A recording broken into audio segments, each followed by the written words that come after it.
Hello guys and welcome, it is ThatSrb2DUDE here today, bringing you yet another Splatoon 2 video. Now today I would like to go through the patch comparison with you guys with version 1.3 and version 1.4, which is the newest one.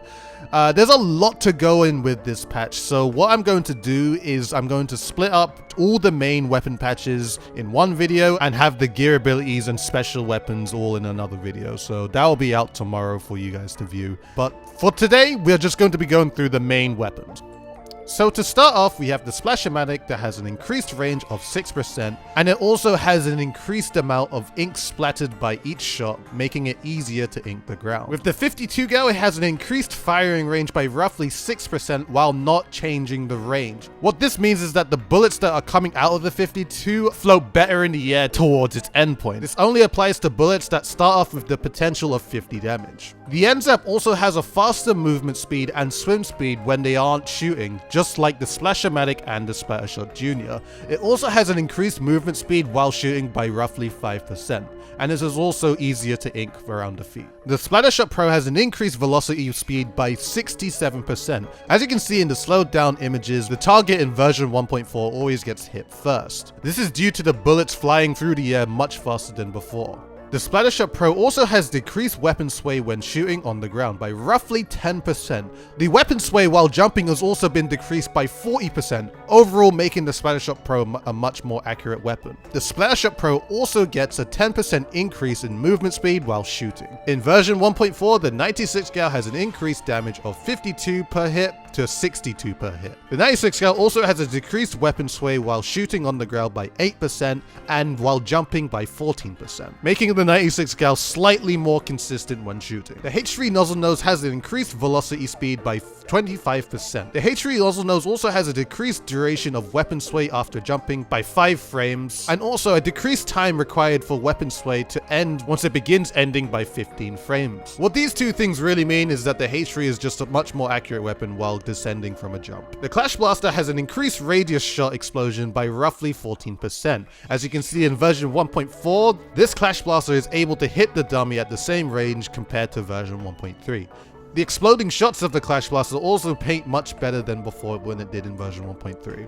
For the Carbon Roller, when you hold ZR while you're running, you'll reach maximum movement speed 1 second faster. In the two comparisons, I didn't exactly start at the same position in version 1.4, but you'll notice that they'll both touch the wall at the same time. The Carbon Roller has also been made easier to ink the ground in front of you. It is very clear in version 1.4 that there's much more ink being flung right in front of you when you swing the roller. It also does 14% more damage to ballers. For the Splat Roller, there is an increased width while holding ZR and running with the Splat Roller. Also, moving at maximum speed has been increased by 8%. Much like the Carbon Roller, it is also much easier to swing ink right in front of you, as you can see in version 1.4. You also do, again, 40% more damage to ballers. For the Dynamo Roller, there is also an increased width ink path while holding ZR and running. In version 1.4, you can see a much wider ink spread while you're running. The maximum speed while running with the Dynamo Roller has also been increased by 13%. The width of ink coverage by a horizontal swing has also been increased slightly. This depends if you're on a higher position or not. As you can see in version 1.4, the ink coverage is slightly wider compared to version 1.3. Not too much, but just slightly. The Flingser Roller has an increased movement speed when the roller is being swung overhead. Its horizontal swings also ink much better right in front of you, and the range of the ink swung by the horizontal swing has also been increased by 17%. Due to this buff, the maximum damage dealt by the horizontal swing has also been increased by 25%. And last but not least, it does 40% more damage to ballers. The ink brush also has a fix. When running with the ink brush through enemy ink, you'll notice in version 1.3 that you take a slight bit of damage while running in the ink. In version 1.4, this has now been fixed. When you now run through enemy ink, you do not take any damage whatsoever.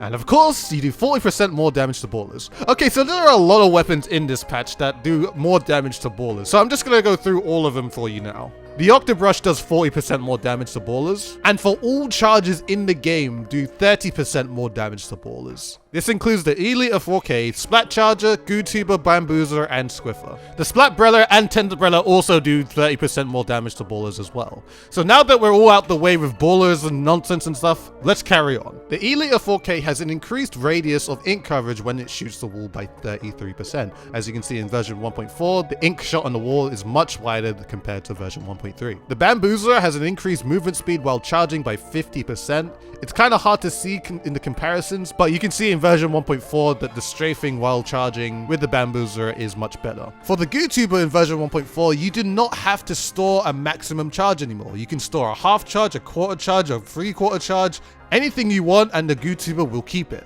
There is also a decreased time between releasing a stored charged shot by about 5 frames, meaning you can shoot a charged shot slightly faster than before.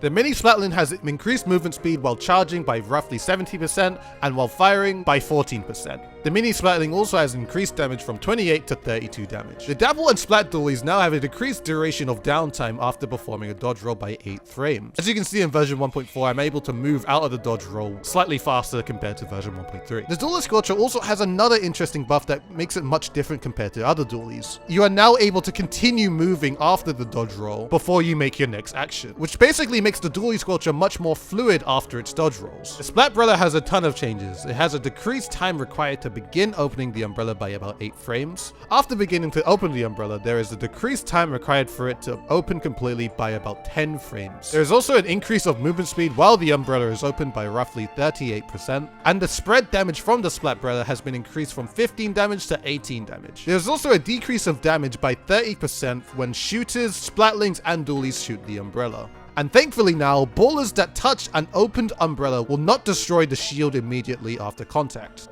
The Tenderbrella has a decreased time required to return to standard movement speed after moving while shooting by 10 frames. This is referring to the disgusting end lag at the very end of a shot. The maximum damage dealt to an opponent has been increased from 120 damage to 122.5 damage. The Tenderbrella's spread damage has also been increased from 15 damage to 17.5 damage. And the Tenderbrella also has the decreased damage from shooters, Splatlings, and dualies by 30%. And the Brella shield will no longer be destroyed immediately after contact from a baller. The Aerospray has 3 nerfs, and they all talk about the Aerospray not being able to paint as well. So as you can see in version 1.4, the Aerospray does not paint as well as compared to version 1.3. And the last patch is to the sloshing machine. There is now a decreased radius of ink coverage when the center of the shot hits the ground by roughly 20%, meaning the sloshing machine does not paint as well as it used to. Now I'm going to give you guys a few thoughts of what I feel about this patch overall for the main weapons. Now first of all, I'll definitely say that the long range weapons are getting a little bit of justice, because beforehand they were just basically not used at all in competitive. Weapons like the Splattershot Pro, the 96 Gal, and the H3 Nozzle Nose are probably all going to be used in competitive now. I feel like the Splattershot Pro is just a much more consistent weapon in actually aiming, due to its velocity speed being much faster and it also being more accurate. You don't have to lead your shots as often. All you need to do is make sure that your crosshair is onto your opponent. The 96 Cal kills a lot more consistently. I definitely have had my fair share of times where I'd use the 96 and it'll just be very, very inconsistent and actually trying to secure a kill. The H3 is just a lot better overall, as in when you're trying to shoot people down, you're gonna run into less situations where you hit one shot onto your opponent. You'll at least get 2 and then 1, or just get all 3 straight away because of the velocity also being much faster. Things like the Splash-O-Matic and 52 Gal, I mean, maybe the Splash-O-Matic might get a little bit of use considering it has 6% more range. The 52 Gal is just a little bit more consistent, but it's still going to be used, definitely. Rollers have been improved by that inking buff of having ink right in front of you, because I have also really noticed that whenever you did flick in 1.3, it'd always just be at a certain distance of where the ink would be flung, but now it being closer to you is really nice to have. And I also feel like the buff for the Flingser roller is also really interesting. It does give it something a little bit more like to it compared to the Splat roller and the Dynamo, and I definitely feel like that could be another reason for why people may want to pick the Flingser over the regular Splat roller. But I mean, it depends what you want. People might still pick the Splat roller over the Flingser roller due to the utility that the Splat roller has. Curling Bomb and Splashdown is just really strong in this meta.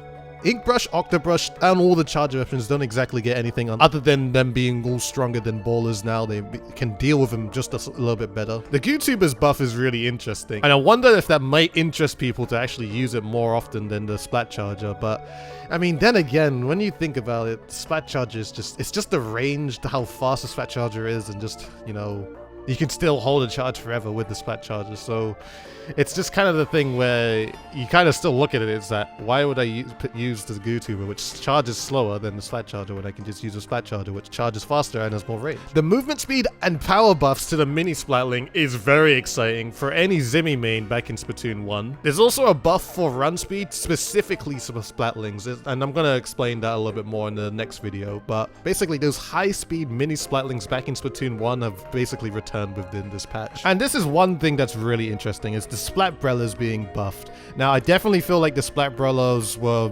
more so overwhelmed because of all this other stuff that was in the metas, like ballers and such. Like ballers completely destroying Splat Brothers shields just from one touch. It's insane. But considering this isn't a thing anymore, Splat Brother is also a lot faster, so I can definitely see Splat Brother being one of those weapons people might pick up for competitive, especially because of what it can do as well, just being able to protect itself in all times, and being able to do it as fast as possible is something that's really, really helpful. I'm still not too sure about the Tenderbrella. I mean, there's less end lag now, but it's still the thing where you don't get the umbrella out as fast as you want. I would also really like to see the Tenderbrella being able to hold the umbrella out much longer than any of the other brothers, because then you get the aspect of, okay, I am a umbrella and I am protecting my people, and like in the next, and maybe in like the next 7 or 10 seconds, then the mechanic of the umbrella actually moving forward would be a thing. But that's what I think about the patch. You know, I think there's some really interesting things for the main weapon specifically,